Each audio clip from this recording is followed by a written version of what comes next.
Alô, humanos, Mano Dal Ponte, humanos, Radio Show na 92, a música nos conecta, os bons papos nos conectam, aqui na 92, sabemos Papa, essa figura que tá comigo aqui hoje, figuraça, eu acho que você conhece a voz, essa risada você já conhece, né? Ele trabalha 100 horas por dia no rádio, 25 ele trabalha, bruxaço, já tive o prazer de entrevistar ele algumas vezes, já trabalhei com ele. Denis Luciano, meu bruxo, que prazer te receber, como é que tá, tudo bem? Cara, a gente é o doido do estúdio de rádio, né? A gente é bem parecido nisso, né? E eu tinha uma ambição, um sonho, um tesão de entrar nesse estúdio aqui, cara. É verdade, do quê? E depois que vocês deixaram mais... Que a gente fechou? Meteram um blackout total aqui, aí eu fiquei mais agoniado ainda, porque antes a gente ainda via e tal, agora não dá pra ver nada, né? E tá certo, é um mistério, né, cara? Sabe que eu queria descer Abraço mais pra todo mundo aí. Eu queria descer mais pro porão ainda. Eu sei. Mais pro porão. Te conheço. Eu queria afundar, uns 5 andares pra baixo, né, cara? Ô, Bruxão, vem cá. Eu trouxe você aqui não, porque peraí, deixa eu dizer, a rádio de vocês é muito boa, cara. Parabéns, obrigado, viu? cara. Parabéns. Eu que sou muito ouvinte de rádio, parabéns, cara. Mas que nós somos, né? Muito ouvintes, né? O pessoal fala, a gente fica escutando tudo que é rádio. A gente cara. ouve os outros, né? Não, eu vou pro, Denis, eu vou pro Rio Grande do Sul, eu sempre falei, cara, eu vou pro interior, pras missões, com a esposa, e eu boto nas rádios locais. Mas é uma diversão, não é? A bagualice, pô, eu quero ouvir a bagualice, total, cara. E a minha esposa fica puta, cara. Eu quero ouvir os caras, eu já saí Não, daqui, Débora, aceita que dói menos. Eu falo assim, eu quero ouvir os caras conversando. O sotaque dos caras. A história, né, bicho? E vai dizer que tu não aprende alguma coisa sempre? Sempre. O cara sempre aprende alguma coisa, cara. Sempre tem uma manha diferente do cara, sempre. né? Sempre e eu fiz isso lá. Do que? Lá na Itália? Fiz. Tá, é louco em qualquer lugar, né? Tá, mas tu entende italiano, alguma coisa ou não? Cara, entendi por força da viagem. Tá. Deus ajuda, né? Deus ajuda, né? Tá, até pro cara que é ateu, que não é o meu caso, mas Deus ajuda, cara. Tá, mas vem cá, olha só, eu trouxe você aqui porque eu queria que você contasse os perrengues que você viveu, você foi cobrir agora, você foi fazer a cobertura oficial, né, do novo Papa. Você nunca, qual é a parada maior que você já tinha feito além dessa cobertura, como jornalista? Eu fiz um pré-Copa do Mundo em 2005 na Alemanha. Eu fiquei um mês lá. Ah, você ficou na Alemanha? Eu trabalhava em Porto Alegre, na Rádio Guaíba, e eu fiquei um mês em Porto Alegre, na Alemanha, em 2005, conheci todas as sedes e tal. Era um curso que tinha lá e era um lance preparatório à Copa, que seria dali a alguns meses. Foi um negócio grande que eu pude fazer. Mesmo correspondente? Isso, pela rádio, tava lá, produzia conteúdo todo dia, fazia programa lá da Alemanha e tal. E liga nessa coisa internacional, né? Por quê? Pô, quem não gosta de viajar? Eu adoro viajar. Só que o cara não tem tempo pra viajar e às vezes nem dinheiro tem, né?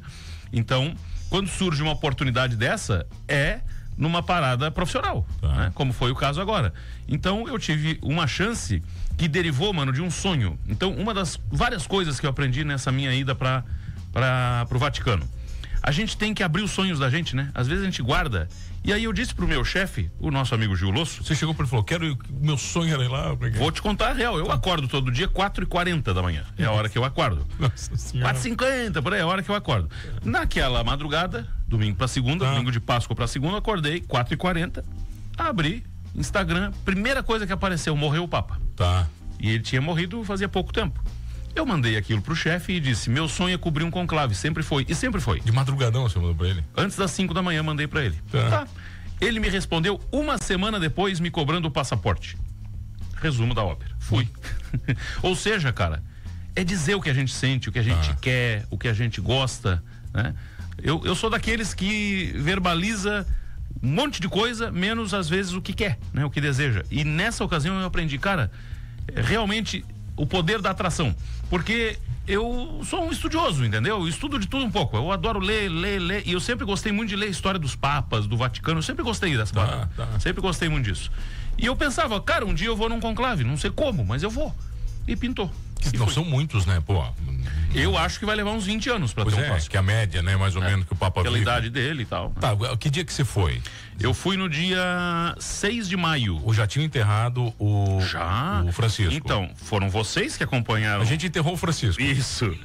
E a gente fez nascer o leão. Que na verdade a gente já tinha informação privilegiada. Eu sei. Você sabe disso. O pessoal espírita aqui sabia que ele ia morrer, né? A gente mandou. Se bem que todo mundo sabia, né? Ele tava tadinho, né? Que Deus o tenha, né? Mas ele já tava fraquinho. Não, mas enfim, mal, né, vocês fizeram, o Jonathan fez um trabalho legal lá, eu acompanhei. E o que aconteceu? Faleceu o Papa. O cara sabia o ritual ali, tem 9 dias e tal, naquele meio tempo, quando eu consegui o ok, que foi poucos dias antes, vamos lá. Mas eu precisava chegar antes de começar o conclave. E aí teve o perrengue do passaporte. Que você não tinha passaporte, tava vencido. Tava vencido. Para. Essa é a segunda lição. É a segunda lição. A primeira lição é dizer o que é. E a segunda lição, mantenha o passaporte em dia. Isso tanto é verdadeiro que tu me contou uma história fora do ar aqui, de uma conhecida tua, que é a mesma coisa, né? Mesma história, pô. Cara, mantenha o passaporte em dia, meu. Eu fiz Olha, eu quase perdi. A sorte que o cara tem amizades, né? Consegue dar uma... Faz contatos e eu resolvi em um dia. Mas foi uma loucura, cara. Tanto que a minha passagem teve que ser mudada. Eu ia viajar. Por causa do passaporte. Por causa do passaporte. A passagem estava comprada e o passaporte não estava na mão ainda. Eu vou te dar uma dica de passaporte que serve para todo mundo. Se você quiser fazer passaporte rápido, você tem que fazer na fronteira com o Uruguai. Por quê? Porque, não, vou te explicar porque um amigo meu falou isso, ele tinha ido para o Uruguai. Lá, comprar vinho lá. Na minha região lá, imagina. Teus cantos lá, né, cara? Daí, aí ele assim, mano, a Polícia Federal, os policiais fazem passaporte lá de um dia pro outro, porque eles não têm nada pra fazer. Eles são obrigados a ter uma Polícia Federal lá, mas eles não têm demanda. Aí eu assim, mentira. E eu precisava fazer um passaporte pra viajar também, e eu liguei pra lá. Aí a policial disse, não, que marcar site, nada. Na época ela bem assim, não precisa marcar não. Vem aqui os documentos todos, só traz tudo certinho, vem aqui que a gente faz, só que não sai na hora. Né? Demora um dia pro outro. Se tu ficar 1 ou 2 dias, dorme lá, pronto. Meio que tem que ficar uns 2 dias, né? Demora um pouquinho mais. Aí eu fui na Polícia Federal, ela falou assim, com uma condição. Você tem que ficar batendo um papo aqui comigo. Eu não tenho ninguém pra solidão. Eu não tenho ninguém pra conversar, cara. Ela foi verdade, lá em Jaguarão, cara. Jaguarão. Lá em Jaguarão, assim, eu não tenho ninguém pra conversar. Baita dica, cara. Não, eu não sei como é que tá hoje. Imagina agora a audiência da 92 toda vai lá fazer em Jaguarão agora. Vou a gente ia lá comprar uns whisky de vez em quando. Imagina, não vale a pena, imagina. Né? Não vale mais. Né? Agora tá difícil. Agora não sei se é assim lá, tá? Não, agora, não deve ser mais. Acabou, né? Não deve ser mais. Tá. Mas aí eu consegui ali em Floripa dar uma agilizada, mas foi um sufoco. E aí eu iria viajar na segunda, que o conclave começou na quarta. Mas teu passaporte normal, não teve de trabalho? Porque tem uns passaportes de trabalho. Não. Tem umas coisas diferentes lá que dá pra fazer. Eles e aí vai a dica também, né? É uma dica bem atual que eu peguei em relação a viagens pra Europa. Não diga, por mais que seja uma circunstância profissional, não diga que estás indo a trabalho. Fizeram eu enfiar isso na cabeça, olha, na imigração lá não fala em trabalho. Fala que tu tá a passeio e que tu vai passar pelo Vaticano. Estou aqui, vou fazer um boletim pra rádio. Pronto. Se falar que é trabalho, cara, dá rolo. Porque na Europa eles estão muito ligados nessa coisa da imigração não oficializada para efeitos profissionais. Porque lá estão captando muita mão de obra, assim, das mais aleatórias possíveis, né? Então, foi outra lição que eu aprendi lá. Manter o passaporte em dia e não dizer que tá indo a trabalho. Mas você foi sozinho. Sozinho. Você, um celular e Deus. Eu, celular, minhas tranqueiras lá, mochilinha. Levou o quê? De equipamento? Levou luz, alguma coisa? Não levou nada? Não. Eu levei 2 celulares, eu levei o power bank, aquele para manter o celular carregadinho, né? 3 carregadores diferentes, então garanti carga nos celulares, né? Porque eu sabia que ia usar muito. Levei um estabilizador, um gimbal daqueles, né? Para estabilizar a imagem, usei bastante aquilo. E um microfone lapela, um fonezinho sem fio. E pronto. E deu, né, cara? Quando você foi pra Alemanha não era isso. Não. Imagina que tranqueirada toda. Quando eu fui pra Alemanha eu levei uma mala só de tralha pra falar de lá. Cara, que uma loucura, maleta, assim, só de tralha. E agora não, né? Isso aí é um cantinho de uma bolsa, né? Mas vem cá, beleza, você chega lá, ok. Informação, como é que você tem? Você tem que se meter nas coisas, você tem que se meter, pô. Então, um dia... Foi ali pelo 1º de maio, mais ou menos, que a coisa... Você nunca tinha ido pra Itália? Não, nunca tinha ido pra Itália, Roma, nada. Minha única experiência na Europa tinha sido aquela vez, em 2005, fazendo 20 anos agora, Alemanha e Holanda. E só. Então, vou pra Itália. Bom, pensei, cara, tem bastante gente daqui lá, né? Parente de parente, amigo de parente, aquela coisa toda, né? Aí cara, qual é o meio de eu descobrir isso? Eu vou jogar no ar aqui que eu tô indo. Aí começamos as chamadas e tal, lá no meu programa, eu disse, olha, tô indo dia tal, pra lá, blá, blá, blá. Deu uns 20 minutos, me ligou o ex-prefeito Márcio Búrigo. Caraca, pô. O Márcio Búrigo disse, Denis, tem um cara lá assim, que vai te ajudar em tudo. E até vou dizer o nome do cara aqui, porque ele é um camarada muito gente boa, me ajudou demais lá, José Renato Ramos. O Renato, ele é um cara do Rio Maina, família do Rio Maina, e ele há uns 30 anos foi pra Itália pra estudar, porque ele era monge. E ele ia ser religioso. Aí ele largou a vida religiosa lá, mas ele continua vinculado ao Vaticano porque ele estudou direito canônico. Caraca, então ele é professor de direito canônico lá e tem muito trânsito no Vaticano. Caraca, então olha só, um cara que tinha trânsito no Vaticano, entendeu? E aí, meu parceiraço, me buscou no aeroporto, aquela primeiro impacto que tu tem, sabe? De chegar e ver as coisas, entender as coisas. Mas ali, isso foi na primeira noite. No outro dia eu já tava me virando sozinho no metrô, andando pra lá, pra cá. Porque assim, né, mano? Tu tem que ir pro lugar Quando eu vim morar aqui, eu tentei vir com esse raciocínio, né? Claro que uma circunstância bem diferente para ficar. Mas quando tu vai para um lugar, tu tem que adquirir, abraçar, engolir, né? Mastigar o lugar, né? Eu vejo que as pessoas, quando viajam, muitas vezes elas cometem aquele erro de ficar no lugar comparando com o que veio. E eu sempre tive isso em mente. Não, quando eu for para lá, eu vou me embrenhar lá. Por mais que eu não entenda a língua deles, por mais que eu tenha dificuldade de me comunicar com eles, eu sei que lá no segundo, terceiro dia já estava tudo certo. Me sentia super à vontade. Já começa a olhar para as placas e entender, né? Já vai lendo, é meio que normal. É intuitivo o né? negócio, né? Por mais que o meu italiano fosse rastaquera, né? Era uma coisa de meia dúzia de palavras. Mas por exemplo, chega lá no Vaticano, você tem acesso a algum lugar especial para a imprensa ou você fica jogado como todo mundo? Aí que está. Tá. Isso eu descobri, claro, o Renato me deu umas letras ali nos dias antes, e quando eu cheguei lá, e aí ele disse, olha, amanhã, 7 da manhã, tu vai ali no metrô, tal, ali, aquele lugar, tu vai pagar assim, assado, tu vai passar a 5ª estação, tu vai descer numa estação chamada Ottaviano, aí lá tu te vira que tu vai achar o Vaticano. Tá bom. Desci na tal estação, um monte de estrangeiro na volta lá. E assim, qual era o curioso daquele momento? Sempre tem muito estrangeiro lá, né? É oriental, tem de tudo, africano, enfim, né? Sul-americano e tal. E tu percebe as pessoas, né? Um pouco da origem delas, né? E é uma Babilônia, o Vaticano. E naquela época mais, porque aí na época do conclave vai muita gente mesmo pra lá. Então, tu tá o tempo inteiro vendo gente de tudo que é lugar, ouvindo idiomas e tal, e aí um lance curioso que me ajudou muito na arrancada foi prestar atenção nas conversas para tu achar brasileiros. Tá, entendi. Porque nem sempre estão com a bandeira, estão identificados de alguma forma. Muita gente com bandeira, viu? A bandeira era uma forma muito fácil de identificar. Camisa do Criciúma? Nenhuma. Não, nenhuma? Só a minha. Eu levei e fui. Tinha coisa errada. Não tinha. Sempre tem uma camisa do Criciúma em algum lugar. Pô. E eu procurei, cara, não achei. Pô. Mas aí foi uma coisa que eu descobri lá. Eles não cultuam muito isso. Inclusive no Vaticano eles respeitam essa coisa. É bandeira de país que tu vê lá. Entendi. Bandeira, eu não vi bandeira de time de futebol, camisa de time de futebol, até foi algo que me chamou a atenção durante lá. Aí quando eu cheguei lá com algumas dicas e tal, eu disse, não, eu tenho que achar o lugar X. O que era o lugar X? Tem a Praça São Pedro, aquela praça gigantesca, linda, que a gente vê em toda e qualquer imagem. Eu tinha uma impressão dela, do espaço físico dela, maior do que a realidade. Você achava que ela era maior do que eu achava que era maior. Tá. Mas ela é grande. Mas eu tinha uma imagem. Por quê? Porque tem uma explicação, tem muita ciência envolvida na composição da Praça São Pedro. Aquelas torres são 284 pilares, que tem metade de cada lado. Redondo, ali. Naquele redondo ali. Isso. Cara, tem uma posição que tu olha e aquilo tem 400, 500 anos, é isso que eu acho mais impressionante. Tem uma posição da praça que tu para e as torres são todas alinhadas perfeitamente. Eles não têm nem explicação para isso, é uma mistura de física com geometria, que é um negócio impressionante. Tem muita ciência envolvida lá e muita história, claro, né? Então tem um lugar que é onde tu pode ficar. Só que como é misturado com o povo, o que tem de estrutura para a imprensa lá? Vocês devem ter visto na televisão uma torre dessas armações metálicas, assim, de 2 andares, onde ficavam as TVs, a Globo, as grandes TVs. Tipo um andemizão, assim. Isso. Era um canto da praça, com um visual privilegiado para a Basílica de São Pedro, onde havia esse setor que era exclusivo das grandes emissoras de TV. O pessoal da Globo tava lá, viu o Bonner lá, viu os caras da Globo News lá e tal. Até fui lá uma hora trocar uma ideia com eles. E os demais jornalistas, eles ficavam ali no meio do povo. Tu fica no meio do povo. Tu procura lugares no meio do povo. Tanto que quando tu fala de lá, e eu falei sempre em vídeo de lá, sempre com imagem, tu tem que ficar te cuidando. Porque tem 2 situações. Uma, os distraídos que esbarram em ti, e outra tem. Os pickpocket que eles chamam lá. Essa galera aí. Como é o nome dos caras? Isso aí, os pickpocket. Os ladrões de carteira, né? Os batedores de carteira.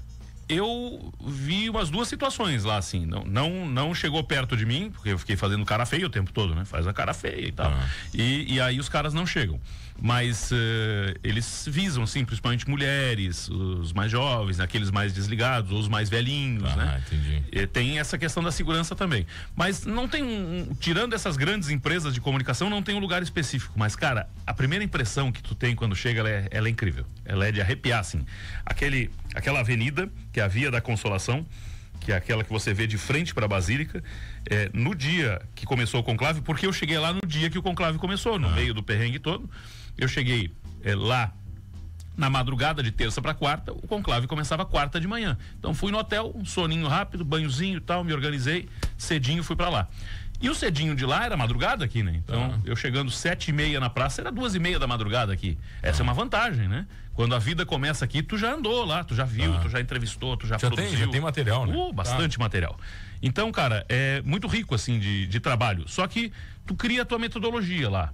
Porque existem 2 categorias de jornalistas lá. Aqueles que são credenciados pelo Vaticano, que tem um acesso a mais, e os que não são. Eu era da leva dos que não eram. Tu não tinha credenciamento nenhum. Não tinha tempo, não teve tempo pra isso, né? Isso leva bastante tempo, eles têm que aprovar, eles levantam tua vida. A credencial do Vaticano não é. Agora eu tô fazendo. Não é um formuláriozinho que você manda pro cara. Tu leva semanas pra sair, eles consultam até a tua diocese pra saber quem tu é. Opa, não, o negócio é... Tanto que eleito o Papa, dias depois, na primeira segunda-feira depois que ele foi eleito, o Papa fez uma audiência com jornalistas. Eu fiquei na porta lá, eu e vários, uma cambada, ficamos na porta. Aí depois já conheci os caras. Brasileiros tinha uns 15 lá, mais ou menos, assim, tirando os da Globo, né? Uns 15 como eu, assim, avulsos, né? De rádios e tal, jornais, enfim. E a maioria de nós não conseguiu entrar nessa ocasião, porque exigia essa credencial mais antiga. Afinal, tu ia estar com o Papa, né? Sim, pô, não é uma brincadeira, né, tudo cara? Certo, tudo mas certo. Como é que foi lá? Quantas vezes você entrava por dia? Tinha muito material? Muitas. Eu fazia um programa ao vivo de lá, porque olha só como hoje em dia tá fácil, né, mano? Eu fazia um programa ao vivo de lá às 11 da manhã de lá, que era 6 da manhã daqui. Eu fazia um programa ao vivo de meia hora ali, meia horinha, que pra cá vinha 6 às 6h30, lá 11 às 11h30. Meia hora pra ti você não dá nem bom dia. Cara, vem tranquilo. Pra ti abre o microfone, você nem falou nada, acabou, cara. Não, era um noticiário ali, que eu dizia o que tava rolando, o que não tava rolando e tal. E depois, ao longo do dia, eu tinha várias entradas, algumas ao vivo, outras gravadas. Então era por baixo umas 10 entradas por dia. Tem que valer a pena, né? Pô, o cara tá lá, o cara não vai mandar 2 matérias. Não. Quando eu tava ciente disso, e tu me conhece, né? Numa ocasião como essa, tu tem que estar ciente que tu vai trabalhar demais, né? Mais do que tu costuma trabalhar, que tu vai mergulhar naquilo. E aí o mergulhar naquilo, um certo momento tu percebe que tu tem um limite. E aí outro perrengue. No dia o Papa foi eleito numa quinta-feira, na sexta-feira o Papa já eleito. Aí tava aquele clima mais sossegado, assim, as pessoas mais alegres, porque tem uma tensão no ar, sabe? Tem uma tensão no ar de quem está lá. Porque tu tem que pensar o seguinte, tem lá 100 mil pessoas circulando simultaneamente e aquelas pessoas representam paróquias, dioceses, gente de fé, gente que não é da fé, curiosos e pessoas que têm uma expectativa. Todos estão ali para saber quem vai ser o Papa, né? Então, na quarta, na quinta-feira tinha aquele climão no ar ali, dia 7 e 8, dia 8 saiu o Papa, dia 9 tinha saído, na sexta-feira tava mais sossegado, mas muita gente. Aí, nesse sossegar, eu esqueci da regra mais básica que tem para jornalista lá. Tu não pode transmitir ao vivo de dentro da Praça São Pedro. Mas onde é dentro? Quando você chega lá, tem aqueles pilares que eu falei há pouco, e aqueles pilares, eles têm uma continuidade que tu não vê pela TV e tal, que é feita com grades e guardas. Daquelas grades para dentro, que fecha o círculo com aqueles pilares, tu não pode fazer transmissão ao vivo. Nenhum tipo de transmissão. Mas você pode gravar? Pode gravar. E eu sabia disso porque me falaram na chegada. Eu conversei com uns colegas ali e me disseram, tu não, lá e tal. Beleza, tudo certo. E eu respeitei no primeiro e segundo dia. Como é que eles sabem que você tá ao vivo ou não? Aí que tá. Aí no terceiro dia, tô eu ao vivo. Tô eu ao vivo com os fiéis lá e eles fazendo uma festa. Não foi legal. De uma festa, você não se ligou. Eu me distraí, cara. Tava eleito o Papa, eu pensei, liberou geral, né? Liberou, que nem a festa acabou, né? É brasileiro. O dono da festa. Aí, rapaz, eu tô no ar e eu vi só de canto de olho, assim, vindo 2 brutamontes na minha direção com um colete azul da polícia lá, da gendarmeria do Vaticano, lá que são os guardas do Papa. Aí eu, ferrou. Aí eu apressando os caras pra tirar do ar, encerrar, enquanto eles chegavam, eu tava no ar e eu tava com imagem. Meteram o crachá lá, o escudo deles lá na minha cara, mandando eu sair. E num griteiro já, e aí foi o tempo de eu desligar a transmissão. Valeu, volto daqui a pouco, tchau. Pum. Desliguei e comecei a tentar apaziguar com os caras ali. Se eu tivesse... alguma coisa me iluminou na hora ali. Porque se eu tivesse falado as palavras erradas, eu ia sair preso. Me falaram isso. É mesmo? Porque eles são inarredáveis nessa regra. Eu dei muita sorte na hora que, sei lá, simpatizaram comigo, perceberam que eu... Mas esses são italianos? Os italianos. O italiano é um povo tranquilo. Mas aqueles ali não são tranquilos. O italiano já é grosso por natureza. Grosso. Imagina a polícia lá do Vaticano. Rapaz, um griteiro. Na hora eu vi a coisa feia. O que eu digo pra esses caras? Eu comecei a enrolar qualquer coisa lá. Aí eles me enxotaram, mas me enxotaram. Sai daqui. Aí nunca mais eu entrava lá, gravava uma coisinha e vazava. Pô. Na minha rede social, por exemplo, tem muita gravação que eu fiz ali. Gravação. Por exemplo, um dia eu fiz 2 vezes a visita dentro lá da Basílica de São Pedro, que tu visita mais 3 vezes tranquilamente, de tanta coisa que tem pra ver. E aí uma hora, o meu pequenininho aqui, o Vini, queria falar comigo por vídeo. E tu dentro da Basílica. E aí a Amanda me ligou e estamos conversando por vídeo aqui, eu, o Vini e tal. E aí eu também distraído, aquele mar de gente, eu pensei, não tem ninguém cuidando. Dali a pouco do nada apareceu um cara que eu não tinha visto. Tem muita segurança lá, mano. Isso é um negócio impressionante. E por que tem muita segurança lá? Porque uma vez já se baleou um Papa. Pois é. Até eu achei o lugar ali, tem um lugar exato sinalizado onde o Papa... Foi na praça que ele levou o tiro? Foi na praça, o João Paulo II, 1981. Quando você vai entrar, é tudo muito bem sinalizado lá. Tem um corredor que você entra numa fila imensa lá para fazer a visita na Basílica. Você não paga, mas tem que passar nos detectores de metais, na revista e tal.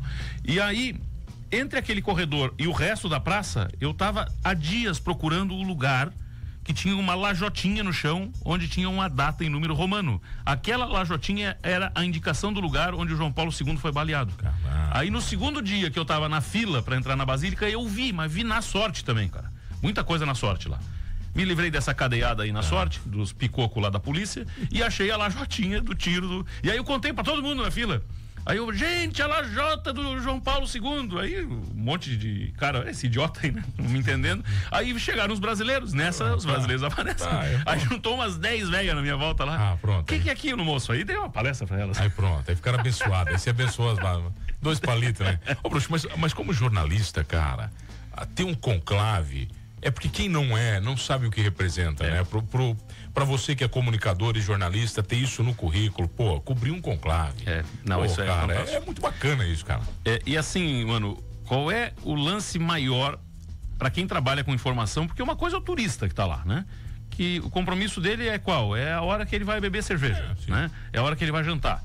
O nosso compromisso lá é ter algo diferente para contar para o nosso público. E o problema é que não tem nada diferente lá, porque eu e o cara da Globo, e um dia eu conversei sobre isso na quarta, dia que começou o conclave, eu conversei bastante sobre isso com o Gerson Camarote, lá o jornalista da Globo News, que hoje no Brasil é, em nível de jornalismo, o maior conhecedor. Ele trabalha muito com essa pauta da Igreja Católica e tal, conclaves, enfim. O Camarote sabe muito disso. Aí conversei com ele no primeiro dia e ele estava dizendo, cara, tu tá na mesma situação que eu não sei o que tá acontecendo lá dentro. A vantagem que eu tenho, ele dizendo, é que eu conheço alguns dos cardeais, e é verdade. Só que os cardeais, primeiro, desse time de cardeais sai o Papa, certo? São 133 que estavam lá dentro votando e sendo votados. Mano, tu não tens noção do nível de preparo desses homens. Eles são extremamente preparados. Quando a gente fala, e a gente estava falando fora do ar aqui de uma grande empresa, você fala de uma grande empresa, ela tem um CEO lá, que é um cara geralmente, uma empresa bem sucedida, extremamente preparado. Os cardeais são CEOs da Igreja Católica. Eles são muito preparados, mas muito preparados. Tanto que quando tu conversa com eles, cara, pra tirar uma informação desses homens, não tem, cara. Cada um fala 10 línguas, né? Tu acha que tu vai lá de Criciúma tirar alguma coisa do cardeal? Acha que é malandro, entendeu? Entendeu? Então, outra lição que eu tive lá é um ambiente que tu tens que pôr em prática a tua humildade profissional. De entender que tu não sabe e que tu tem uma tradição muito maior que tu, que é a Igreja Católica, para respeitar. Ponto. E não vai questionar a tradição, né? Você não tá lá para isso, pô. Não tem como. Por isso que essa é uma situação que não quero faltar com modéstia, não é isso, mas eu quero dizer que tu tem que ter uma experimentação anterior para fazer esse tipo de cobertura. Quando chega um jovem para trabalhar no rádio, agora isso está mais diluído assim, mas eu peguei essa época ainda que chegava um jovem para trabalhar e já queria uma posição de destaque. E eu sempre dizia para ele, querido, primeiro tu faz isso, aquilo outro, tu vai quebrar a cara, vai errar um monte, que nem eu já errei e sigo errando. Só que tu pelo menos lá na frente vai ter mais segurança para fazer algo maior, né? Então aquilo lá também, querendo ou não, tu tem que ter uma certa rodagem já para entender essas minúcias e para entender que ali tu é só mais um. Então, cobrir um conclave também é uma experiência de humildade profissional. De entender que nem tudo tu pode perguntar, nem todo lugar tu pode entrar, que tu pode ser preso, que o Papa é o Papa. Eu consegui, o mais perto que eu cheguei do Papa, foi num instante lá eu consegui conhecer o secretário do Papa, que é um peruano muito simpático, muito simpático. Porque eu tive uma vantagem, eu fiquei vários dias depois. Uma semana depois, aqueles caras todos que estavam lá no conclave, colegas, já não estavam mais. A maioria foi embora. E eu tava lá ainda. Tá. Então eu fui entrando, né? Eu vi uma porta aberta e entrava lá, né? Até me barrarem, né? E aí eu já tava mais seguro lá e tal. Mas não tem como chegar no Papa. Só que teve um dia, uns 6 dias depois, por aí, no meio da semana seguinte, eu ia cedo pra praça, sentava lá, porque é uma curtição tu sentar naquela praça lá. O ambiente é legal, aquela basílica é linda de tu ficar olhando. Então tem uma coisa reflexiva, meio zen, assim, né? Eu também fiz essa introspecção lá, né? E aí eu ouvi uma barulheira, assim, na rua de trás ali, tem umas ruas ali do Vaticano. O Vaticano é muito apertadinho, muito estreitinho, né? E aí olhei aquela barulheira, outras pessoas olharam, não dei muita bola. Mas meia hora depois eu soube que era o Papa passando. Tanso, né? Se eu tivesse ali, tinha feito uma imagenzinha, pelo menos. Ó, o Marcelinho Goulart tá te mandando um abraço. Abraço, Marcelo. Marcelinho tá dizendo que te escuta sempre também, grande bruxo. Valeu. Esse aqui também é doente por rádio, tá? Esse aqui é o dia inteiro. É dos nossos. Nossa, isso aí incomoda. A gente já volta aqui no Manos, Denis Luciano comigo, bruxaço.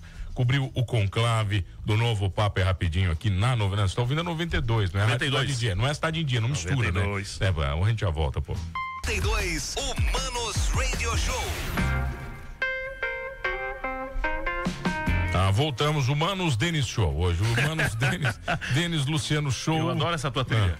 Não, mas é do Google, sabia? Vou revelar, é do Google.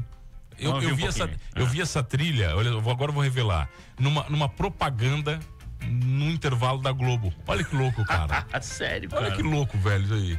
Não lembra do que era o comercial? Até hoje eu não sei, cara. Faz muito tempo. Aí fui descobrir. Legal. Achei essa trilha. Legal, é boa. Pô, eu achei, o mano produziu essa trilha lá. Não, produzi, claro. Não, é do Google, cara. É de boa. Pode usar que é legal. É de boa. Tem umas trilhas boas. Agora, hoje, inteligência artificial, hoje você faz 1 milhão de trilha, acabou, né? Tá louco. Tá, vem cá, me diz uma coisa. Você tá usando muita inteligência. Vamos falar de Papa, mas agora já entramos nesse tema aí. Vai, como é que é? Porque você é um jornalista, pra mim. Você representa a essência do padrão do jornalista. Você é aquele cara que trabalha pra caramba, escreve as coisas, é metido, não para de falar, entendeu? Fala mais que o homem da cobra, o cara que vende o óleo do peixe-boi no centro ali. Fala mais que aquele cara que vai atravessar um... Mas, cara, tu vê, essa analogia eu acho fantástica. Já vai começar por ela, então. Eu não tenho a habilidade do cara que vende o óleo do peixe-boi, entendeu? Porque se eu for pro lugar dele na praça, eu não vou saber fazer aquilo. Eu acho isso impressionante. O Silmar tinha. O Silmar tinha a habilidade do cara do óleo do peixe. É verdade, ele tinha. O Silmar tinha. Isso aí e aí, esse é um barato que os cabelos brancos vão nos dando, né? Tu entendeu o que tu sabe e não sabe fazer, né? Por exemplo, a gente tava falando do futebol aqui, Mastela, a gente falou em ti aqui no intervalo, bem, é claro, como sempre, é o Mastelinha. Mas, cara, eu não narro futebol, por exemplo. E eu tô há 30 anos na janela, não narro. Já tentou? Já. É que eu tenho um problema. Aqui até eu falo um pouco sobre ele. Sabe que eu enxergo de um olho só? Inclusive, eu recebi recentemente o meu atestado de deficiência física. Recebi recentemente, eu nem sabia que eu tinha direito. Recebi, agora eu tenho um atestado. Realmente você não enxerga? Sim, eu não enxergo do olho esquerdo. Eu enxergo no olho direito só. Isso foi uma perda. Eu não sabia. Isso foi uma perda progressiva. Só eu vim falar do Papa. Né? Mas eu não sabia, pô. Isso foi uma perda progressiva de visão que eu tive. Eu nasci com um pouco de visão no olho esquerdo e hoje o que eu vejo é um embaçado, assim. Eu enxergo no olho direito. Mas dá uma profundidade, pelo menos dá um 3D ali. Mas tu, por exemplo, se eu tô dirigindo, vou pra esquerda, cabeção todo, né? Vai ter. Mas eu cheguei nisso pra dizer o quê? A gente tem que ser ciente das limitações da gente, né? Então eu não narro futebol porque eu não enxergo adequadamente pra isso. Não enxergo. Eu tenho morro de medo de errar o nome do cara que fez um gol, por exemplo. Mas eu narrei 4 vezes na vida. 4 vezes na vida. Isso faz anos já. Nenhuma vez aqui em Criciúma. E sempre em gambiarra. Sempre entendi. Em gambiarra. Aquela coisa não veio, vou contar uma dessas gambiarras. 2002, tinha Copa do Mundo no Japão e na Coreia. Eu tava na Rádio Guaíba. A equipe A foi pra Copa do Mundo. Ficou nós ali. O Ruralito, que a gente chamava, né? Nós éramos o time rural. O equipe B. Isso. Nós do time B, beleza. Campeonato Gaúcho, aquela coisa toda. Aí tinha uma rodada decisiva no Campeonato Gaúcho. E eu tinha um dos jogos, era perto lá da minha cidade. Um dos jogos menos importantes dos 4 decisivos era Pelotas e 15 de novembro de Campo Bom. E eu sou natural de Rio Grande, que é do lado de Pelotas. Então, lá na Guaíba eu disse, não, me manda pra esse jogo. Eu vou sozinho mesmo. Eu tô em casa. Metido que tu falou. Tô em casa. Depois do jogo eu vou em casa lá e tal. Beleza. Aí fui sozinho e tal, montei o equipamentinho lá, pela Rádio Guaíba. E, simultâneo, tinha um jogo do Grêmio com o Guarani de Venâncio Aires. E esses 4 decidia quem ia pra decisão contra o Internacional. Acabou o jogo do Grêmio, tinha dado uma treta, faltou luz e tal no estádio, no meu jogo, e o Grêmio ficou na dependência do resultado do meu jogo, e eu tava sozinho lá, e os caras entraram no retorno e disseram, vai, narra. E não tava na TV, nada. Narrei 15 minutos do jogo. Do rádio, final do jogo. Foi. Teve gol e tudo. E eu apavorado. Eu, na época, já tinha essa agonia de não enxergar quem fez o gol. Uma iluminação horrível do estádio lá em Pelotas. Mas foi. Mas eu não quis mais. Foi uma das ocasiões em que não é pra mim. Então, eu não vendo descascador de repolho, eu não vendo óleo do peixe boi e não narro futebol. Mas tem um cara que você conheceu, nosso querido Afonso Martins, tenho certeza que você conheceu. O Afonso, imagina. O Afonso, uma vez eu perguntei pra ele assim, cara, como é que você acerta o nome dos jogadores? Ele assim, eu não acerto, eu não acerto. Esse é o segredo, é que eu não acerto. Então, os caras que narram são os caras que têm coragem de errar os nomes. Por isso que eu não narro. O Mastelinha tem coragem de errar o nome, o Dante, o Mário, o Jânio. Olha o Galvão, o que o Galvão faz. O Galvão faz um balaio, uma salada, cara. Ele mistura tudo, troca nome, inventa pronúncia. E é o Galvão. Inventa pronúncia. Ele inventa pronúncia, o Galvão. Quer ver um Suécia e Irlanda? A festa da pronúncia, que é verdade. Mas eu perguntei por causa da IA, cara. Como é que você tá entendendo a IA, pô? Eu tô começando a entender ela. Eu não fui dos mais apressados para entendê-la. Porque eu penso que ela traz um desafio tremendo pro jornalismo. Vamos lá, eu tenho feito experiências de jogar lá situações para formulação de textos. E aparecem bons textos lá. Mas aparecem bons textos lineares e ainda carentes de profundidade que o humano é que vai dar. Humano. Mas olha aqui, a IA pra mim parece o Ciro Gomes, ela é meio reverborrágica. Boa. Não é? Bela comparação. Mas cara. Cara, você lê o texto da IA, tem umas palavras que você nunca usaria. Pois é. Ela dá uma inflada, assim, não sei se você notou, parece... Já notei. Eu não tinha feito a comparação, mas é perfeita a analogia. Ela fica meio estranha, você olha, parece que tá demais, né? Então, por isso que eu ainda sou um teimoso de dizer que nada como a produção humana, principalmente para texto. Claro que no campo tecnológico, a gente acabou de falar aqui de trilha. Lá na rádio também, o pessoal já está usando lá para produção de trilha, enfim, tudo certo. Acho que isso é incremento, né? Agora, por exemplo, a gente já viu em vários países, eu conheci experiências próximas aqui, de tentativa de fazer a locução de rádio por inteligência artificial. Não deu certo ainda. Não dá, né, cara? Não dá. É o caso da produção textual. Então, penso que no frigir dos ovos, lá no fim das contas, ainda a qualidade técnica pessoal segue fazendo a diferença. Tá, mas vamos voltar pro Vaticano. Pro Vaticano. Eu quero saber, tá, beleza. Acabou, você ficou. O Papa foi eleito, você ficou mais uma semana ainda? Um pouco mais, porque eu voltei no sábado da semana seguinte. Então eu fiquei quase 10 dias. Mas ficou fazendo o que daí? Rapaz, o Papa foi eleito, pô. Não, mas aí eu ia atrás de matéria, ia atrás de gente, ia atrás de coisa, eu tava agoniado para entrevistar um cardeal. Porque o que acontece depois do conclave? Os cardeais ficam lá um tempo. Né? Alguns ficam, alguns vão embora. Os 3 primeiros dias ali eles ficam com o Papa, né? Para algumas celebrações. Os brasileiros eram quantos? Eram 7 brasileiros. 8 com o Dom Raimundo, que o Dom Raimundo não votou. Eu tinha 87 anos. Mas aí restaram 7. Dos 7, nós temos um cardeal de Forquilinha. Você tinha acesso a ele? Então, era o meu foco. Nós não tínhamos acesso, por quê? Principalmente nos dias antes e naqueles dias, nos primeiros dias depois do conclave, eles ficam muito ainda em função do Papa, porque o Papa os mantém por perto. Então a rotina deles é com o Papa, e dentro daquela ideia da clausura e de guardar as informações e de guardar o sigilo de tudo aquilo, eles próprios se preservam. Só que, claro, dali a pouco eles começam a circular, porque aí, lá pelo segundo dia, pós-conclave, eles saem do ambiente do Vaticano e vão se hospedar onde se hospedam em ocasiões normais. Onde? Tem casas lá das congregações, como por exemplo, o Papa, quando o cardeal Prevost, ele residiu por muitos anos num prédio que tem do lado do Vaticano ali, que eu conheci, que é a sede dos agostinianos, que é a congregação dele. Os brasileiros ficam num colégio, que é o Colégio Pio Brasileiro, que aí eu fui lá conhecer. Pio 12?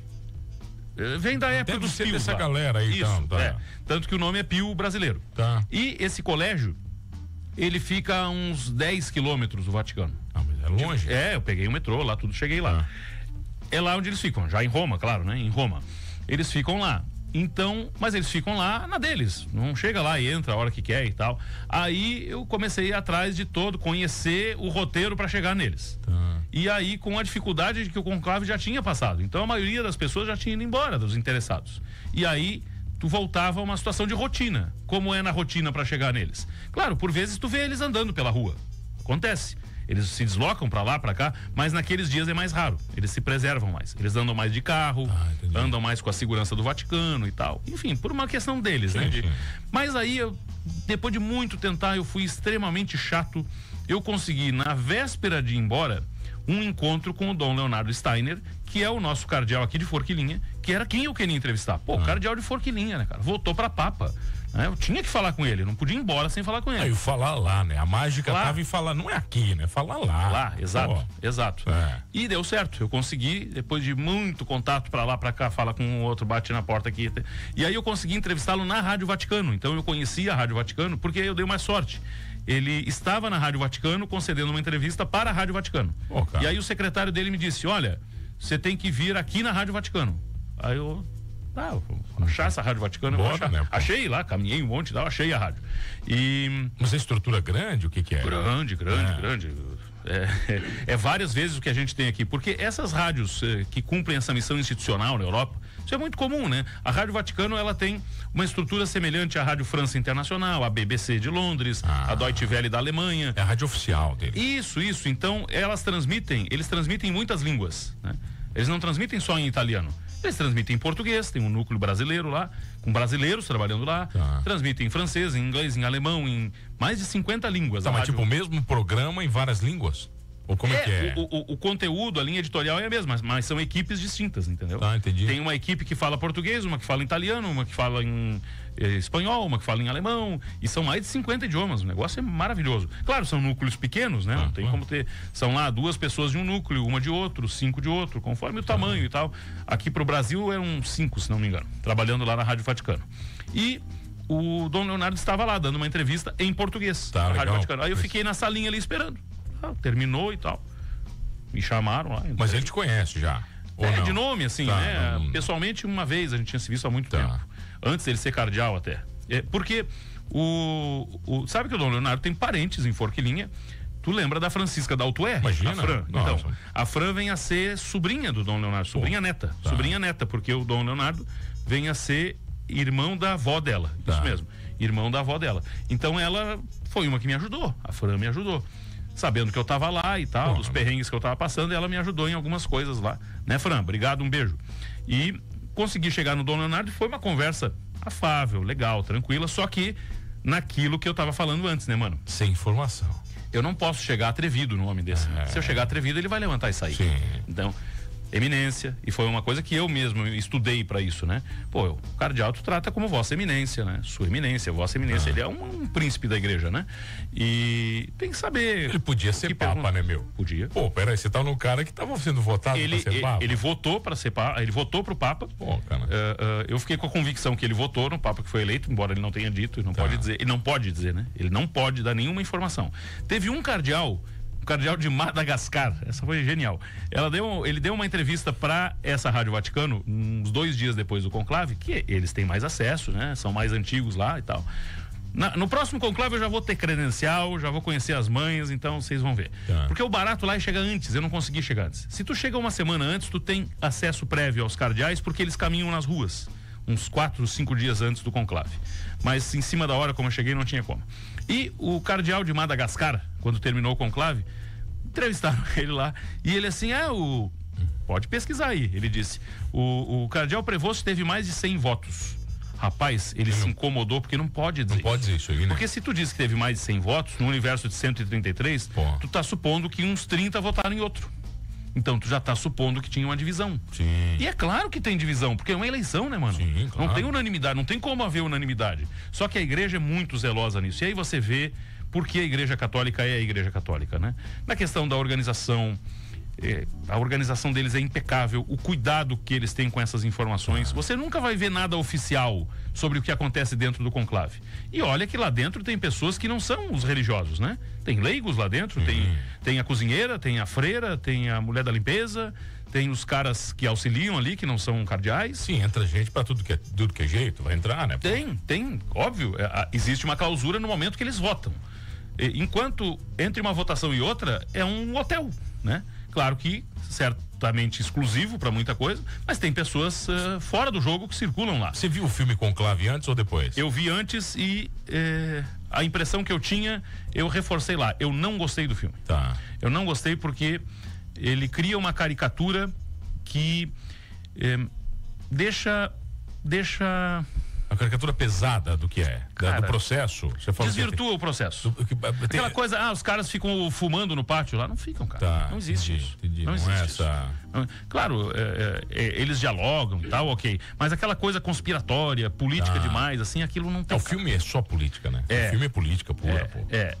E há quem diga que o filme teve uma inspiração no sentido de rivalizar, atingir ou questionar a igreja, né? Então, é aquela história, né, mano? Você sempre tem que olhar com os dois pés atrás. Mas né? O filme é muito bem feito. O filme é muito bem feito. Muito bem feito. O roteiro é maravilhoso. Não tem dúvida. O que eu questiono, e eu reforcei isso lá, porque lá eu conversei com muita gente sobre isso, com o próprio Dom Leonardo, conversei com ele sobre o filme. E, claro, ele, com toda a sutileza, educação e leveza, né, de quem tem o preparo dele, fez uma crítica muito contundente, dizendo que nada daquilo acontece lá dentro. Não é daquela forma. Não é daquele jeito que eles batem boca dizendo tu fez aquilo, tu roubou, tu fez. Isso, Não, né, cara? Não. Porque é um outro tipo de poder, né? E outra coisa, né, mano? Aquela história que se diz que quem tem juízo não quer ser papa. Essa é uma verdade, né? Eles não querem ser papa, porque tu pensa no fardo. Era isso que estava na minha cabeça na hora que eu estava na Praça São Pedro olhando para aquela bancada quando apareceu aquele senhor, porque tem um lance na hora em que sai o nome. As pessoas na praça, via de regra, não entendem o nome por causa do som. É latim, som, tu não consegue entender. Só que aí, como eu sou o nerd dos conclaves, eu vou entender esse nome, eu vou entender. E eu comentei isso com o colega da Rádio Gaúcha que estava lá, que me ajudou muito lá, o Rodrigo Lopes, que é hoje um dos grandes jornalistas internacionais do Brasil, o Rodrigo, e estávamos juntos no dia ali, e o Rodrigo estava preocupado porque no conclave passado, que ele estava, quando foi eleito o Francisco, ele estava na praça e ele não entendeu o nome do Francisco. E ele disse: Denis, lá no Brasil vão entender primeiro e nós vamos saber pelo estúdio. Eu disse: eu vou saber aqui. Mas tu é metido. Eu disse: eu vou saber aqui. Fica comigo, ainda falei para ele. Na hora a gente se perdeu, porque é uma multidão danada. Eu fiquei numa posição boa ali na hora do anúncio. E eu entendi. Robert Prevost, Leão 14. Falei na hora na rádio, comentei alguma coisa e tal, lá, entrevistei umas pessoas ali, segue o jogo. Uma hora depois eu consegui encontrar o Rodrigo. E ele disse: cara, não entendi o nome de novo. Eu disse: pô, campeão, eu entendi lá, cara. Não, mas o som e não sei o quê. E era um jornalista experimentado. Então, muitas pessoas, tanto que eu comentei pra muita gente tá na minha volta. Não, é um norte-americano, Prevost, Leão 14. Porque realmente é delicado entender na hora, mas eu consegui. E do anúncio ali, o que a gente vê, anuncia rapidinho, o cara já aparece. Muito rápido, é tudo muito rápido. É muito rápido. Não tem cerimônia, não tem. E quando ele apareceu, eu fiquei olhando pra ele e pensando, né? Cara, olha o fardo que esse homem vai carregar. Ele abriu mão do nome, eles abrem mão do nome. Sabe o que é isso? Ele abre mão da vida, né, velho? Tudo. Porque até o momento que ele entra ali, ele tem uma vida. Tem. Então, ele tem uma família. Ali ele não tem mais família. Acabou tudo. Não tem mais irmão, não tem mais mãe, não tem mais ninguém, eu fiquei pensando no seguinte: ele, quando foi pra lá, deixou em algum lugar um quarto com as coisas dele, com as roupas dele. Isso não é mais dele. Você já parou pra pensar nisso? O carro dele ele não usa mais. E ele contou lá no dia com os jornalistas que ele adorava andar no Fiat dele. Acabou, cara. Não tem mais. Ele ia a pé pra academia quando era cardeal. Não vai mais a pé pra academia. Acabou, né, cara? Acabou tudo, né? Já pensou nisso? Acabou uma conversa despretensiosa, uma risada com amigos. Sempre alguém vai ter um interesse, alguma coisa. Cara, ele não vai conseguir mais. É um fardo muito pesado. Então, por isso que se diz historicamente que quem tem juízo não quer ser papa. E o fardo não é só isso, né, Denis? Cada palavra dele vai repercutir no mundo inteiro, cara. Exatamente. Pro bem e pro mal. E tu não é mais o Robert, né? No caso dele, tu é o Leão. Tudo que tu fizer agora tem a dimensão de um papa. Então, olha, meu, é uma responsabilidade. Eu admiro, assim, eu admiro mesmo.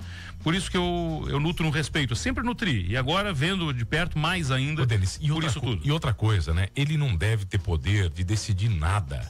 É a história da coroa. A coroa é maior que o rei. É isso aí. Né?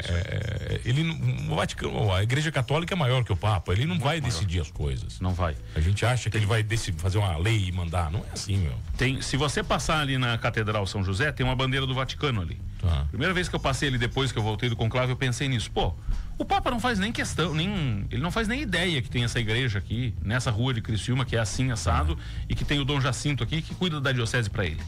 A Igreja Católica é um enorme condomínio em que o síndico mor, ele tá muito longe dos síndicos auxiliares, né? Só que é uma relação de dependência, né? Isso que é o incrível, né? O bispo aqui de Criciúma e o bispo lá da Nova Zelândia, eles têm a mesma missão. E se ele falhar na missão, o Papa vai ser atingido. Entendi. Já parou pra pensar nisso? Louco, né? Louco, cara. Bruxo, não dá tempo pra mais nada, cara. Prazeraço, cara. Ouvir todas as histórias. Sempre. Culpa minha, sempre né? Prazeraço, Um monte, já estourou? Não, obrigado pelo carinho sempre. Você tá todo dia na Cidade em Dia, né? Isso. Obrigado ao Gil, né? Por ter cedido a sua vida aqui, sempre carinhoso. E você tá... Carinhoso não, né? Quantas horas por dia? Quantas horas por dia? De manhã eu falo das 6h30 às 9h30. Agora à tarde das 4 às 5. Hoje eu vou entrevistar um pai de santo, inclusive. Enfim. E vê só, vi como a gente tem que ser eclético, mano. Eu tava aqui falando da igreja, tava no conclave e hoje à tarde eu vou conversar. Pai de santo. É legal isso, cara. Eu acho massa da nossa profissão. E os dias de jogos é aquilo, né? 6 horinhas, Só né? Deus que sabe, né? No dia de jogo, né? Bruxaço. Vocês sabem como é que é o dia de jogo. Eu me livrei disso aí, Mastela que sabe. Parabéns. Prazeraço, meu velho. Obrigado, Denis Luciano, comigo. @Denis Luciano, né? @Denis Luciano. Segue tá lá. Obrigado, Denis. Tchau. Obrigado a você que tá comigo todas as tardes no Manos Radio Show. Não esqueça de uma coisa, nesse programa abemos papa. A música